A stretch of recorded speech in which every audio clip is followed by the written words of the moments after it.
کەمەربەندی عەرەبی برینێکی نیوسەدەیی لە جەستەی ڕۆژئاوای کوردستاندا.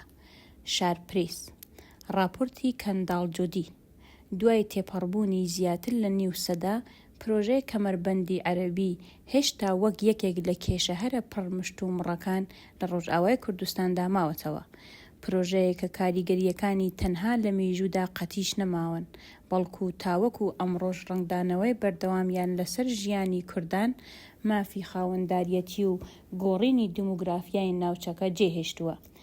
کێشەی کەمەربەندی عەرەبی یەکێکە لە دۆسیەهەرە گرنگەکان لە ڕۆژئاوای کوردستان، چونکە کاریگەری قوڵی کۆمەڵایەتی، دیموگرافی و سیاسی لەسەر خەڵکی ناوچەکە دروست کردووە و تا ئێستاش جێگەی گفتوگۆیە. پرۆژەی کەمەربەندی عەرەبی کەی دەستی پێکرد؟ پرۆژەکە لە ڕۆژئاوای کوردستان بەتایبەت لە پارێزگای حەسەکە لە ساڵی 1973 و لە سەردەمی حافز ئەسەدی سەرۆکی ئەو کاتەی سووریا جێبەجێکرا. ئەم پرۆژەیە لە ساڵانی 60ەکاندا لەلایەن ئەفسەر و سیاسەتمەدار محەممەد تەڵەب هیلالەوە پێشکەش کرابوو. پرۆژەکە چۆن جێبەجێکرا؟ لە کاتی جێبەجێکردنی پرۆژەکەدا ڕژیمی بەعسی ئەو کاتە خێزانە عەرەبەکانی لە ناوچەکانی ڕەقە و شوێنەکانی دیکەی سووریا هێنا و لە ناوچە کوردیەکانی ڕۆژئاوای کوردستاندا نیشتەجێکردن. ئەم کەمەربەندە بەتایبەت لە سەریکانیەوە تاوەکو شاری دێرک بە درێژایی زیاتر لە 300 کیلومتر و بە پانتایە 20 کیلومتر کێشرا. کاریگەریەکانی پرۆژەکە لەسەر کوردان. لە ئەنجامی ئەمەدا ڕژیمی بەعس زەوی و زارەکانی کوردی لە نێوان سەریکانی تا دێرک داگیر کرد و دایە دەست ئەو خێزانە عەرەبانەی کە لەوێ نیشتەجێکردن. هاوکات ڕژیمی بەعس ڕەگەزنامەی سووری لە هەزاران کوردی ڕۆژئاوا سەندەوە و وەک بێگانە ناونووسکران. شاهێدیەک لە زمان شایەدی ئەو سەردەمەوە. فارس شەمۆ کوردێکی ئیزەدیە لە گوندی تەڵخاتون سەربەشاری تربەسپی. فارس شەمۆ کە خۆی شایەت حاڵی ڕۆژانەی زەوتکردنی زەویەکانیان بووە، چیرۆکەکەی بۆ شارپرس بەم شێوەیە دەگێڕێتەوە. لە ساڵی 1973دا ئێمە لە گوندی خۆمان بووین. ئەفسەرێکی پلیسی ڕژیمی بەعس هاتە گوندەکەمان و پێوتین کە زەویەکانتان دەدەینە عەرەبەکان.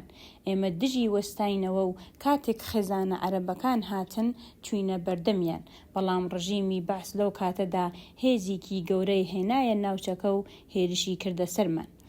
فارس شەمۆ ئاماژەی بەوەش کرد ڕووبەری زەویەکانی 162 بووە. ڕژیمی بەعس هەمووی لێسەندەوە و داویەتی بە عەرەبەکان. پاشان وتی ئامانجی ڕژیمی بەعس لەم کارە گۆڕینی دیموگرافیای کوردان بوو، بۆ ئەوەی کورد لە گوندەکانی خۆیان کۆچبەر بن و ڕوو لە دەرەوەی وڵات بکەن. شەمۆ لە کۆتایی قسەکانیدا داوای لە حکوومەتی دیمیشق و بەڕێوەبەرایەتی خۆسەر کرد کە چارەسەرێکیان بۆ بدۆزنەوە و زەویەکانیان بۆ بگەڕێنەوە. ڕوانگەی یاسایی لەسەر پرۆژەکە. گفتوگۆ لەسەر پرۆژەی کەمەربەندی عەرەبی تەنها لە ڕووی میژوویی و ئامانجە شاراوەکانیانەوە نییە، بەڵکو پرسیارە گرنگەکان لەسەر مافی کوردان، گۆڕینی دیموگرافیا و کاریگەری ئەم سیاسەتانە لەسەر ژیانی دانیشتوانەکە تا ئێستاش بەردەوامن. لەم چوارچێوەدا پارێزەر و مافناس خالید عومەر سەبارەت بە پرۆژەی کەمەربەندی عەرەبی لە ڕووی قانونیەوە نرخاندنێکی گرنگی بۆ شارپرس کردووە. پرۆژەکە لە ڕووی یاساییەوە چۆن دەنرخێندرێت؟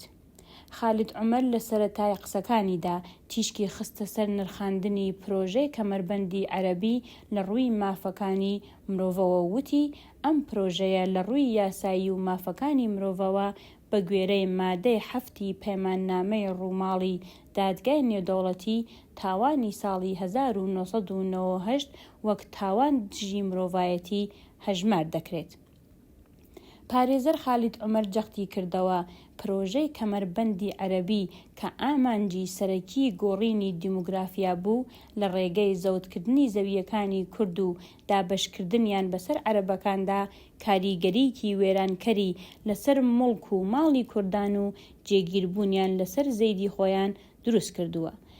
کاریگەریە یاساییەکانی پرۆژەکە تاوەکو ئەمڕۆ.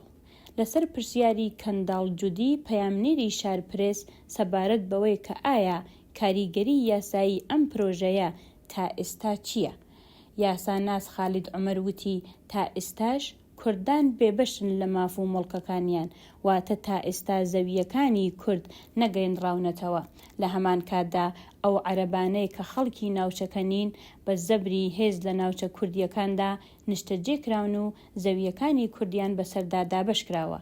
بۆیە ئەگەر ئەم دۆسیەیە بە شێوەیەکی یاسایی چارەسەر نەکرێت، کاریگەریە نەرینیەکانی بۆ هەمیشە دەمێننەوە. چارەسەری پێشنیازکراو. پاریس خالید عومەر سەبارەت بە چارەسەرکردنی کاریگەری ئەو سیاساتانەی کە بەسەر کورداندا سەپێنراون بە شێوازی یاسایی جەختی کردووە.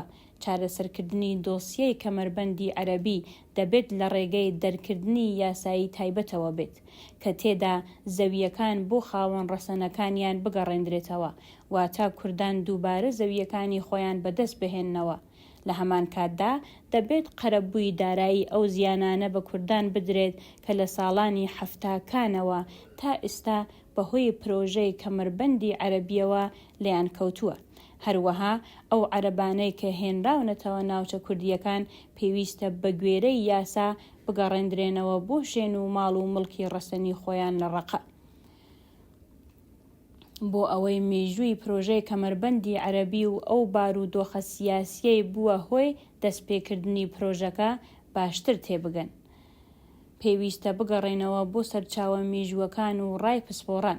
لەم چوارچێوەیەدا برا دۆست میتانی مێژوونووسی تایبەتی بە پارێزگای حەسەکەی ڕۆژئاوای کوردستان لەبارەی سەرەتای پرۆژەکە ئامانجەکان و شێوازی جێبەجێکردنی لەو سەردەمەدا قسەی بۆ شارپرێز کرد و وتی بیرۆکەی پرۆژەکە لە ساڵی 1930دا دەستی پێکرد، کاتێک محەممەد کورد عەلی پێشنیاری دوورخستنەوەی کوردانی لە ناوچە سنووریەکان کرد. دواتر لە سەردەمی یەکیەتی نێوان سووریا و میسر گەشەی سند و راپۆرتەکەی محەممەد تەڵەب هیلال لە ساڵی 1963دا بوو بە بنەمای پرۆژەکە. پرۆژەکە لە دوو خۆناغدا جێبەجێکرا. خۆناغی یەکەم لە نێوان ساڵانی 1959 و 1961 و قۆناغی دووهەمیش لە ساڵانی 1974 و 1975 لە سەردەمی حافز ئەسەددا بوو. سەبارەت بە ئامانجەکانی دەوڵەتی سووریا لە جێبەجێکردنی ئەم پرۆژەیەدا میتانی ڕایگەیاند ئامانجی سەرەکی پرۆژەکە لاوازکردنی بوونی کورد بوو لە ڕووی دیموگرافی، ئابووری و سیاسیەوە. ئەمەش لە ڕێگەی کۆچبەرکردنی کوردان، دەست بەسەرداگرتنی خاک و مڵک و ماڵیان و نیشتەجێکردنی عەرەب لە شوێنی ئەوان جێبەجێکرا. هەروەها ئامانجێکی دیکەی پچڕاندنی پەیوەندی و بەستەرەوەی نێوان ناوچە کوردیەکان بوو. ڕوونکردنەوەی زیاتری ڕاگەیاندن لەبارەی ئەوەی ئاخۆ ئەو پرۆژەیە لە پارێزگای حەسەکە چۆن جێبەجێکرا. میتانی ڕوونی کردەوە پرۆژەکە بە زەوتکردنی زەویە کشت و کاڵیەکانی کورد و دابەشکردنیان بەسەر ئەو خێزانە عەرەبانەی لە ناوچەکانی دیکەوە هێنرا بوون جێبەجێکرا. بۆ ئەم مەبەستەش 39 گوندی نوێ بە هەموو خزمەتگوزاریە سەرەتاییەکانەوە دروستکران. دواتریش دەست بە سەرداگرتنی زەویەکان بە پاڵپشتی دەستگا ئەمنی و سەربازیەکان بەردەوام بوو، سەرەڕای ئەوەی خەڵکی ناوچەکە لە دژی ئەمە بەرگریان کرد. ئەوەشی وت پرۆژەکە لەسەر هێڵی سنووری بە درێژایی نزیکەی 355 کیلومتر لە دێرکەوە تا سەریکانی بە تێپەڕبوون بە گڕکیلەگی تەبەسپی و قامیشلوودا جێبەجێکرا. لەم ناوچانەدا 39 گوندی نوێ ئاواکراون و زیاتر لە 4500 خێزانی عەرەبیان تێدا نیشتەجێکرا. دوای ئەوەش زەوتکردنی زەویەکانی دیکە بەردەوامی هەبوو. پرۆژەکە بوو بەهۆی گۆڕینی پێکهاتەی دانیشتوان. ڕێژەی عەرەب زیادی کرد و ڕێژەی کورد بەهۆی کۆچبەری و هەژاریەوە کەمی کرد. کورد لە خاک و کارەکانی خۆیان بێبەش کران. ئەمەش بوو بە هۆکاری هەژاری کۆچ، پاشەکشەی پرۆسە پەروەردە و دروستبوونی کێشەی کۆمەڵایەتی لە نێوان هەردوو پێکهاتەکەدا.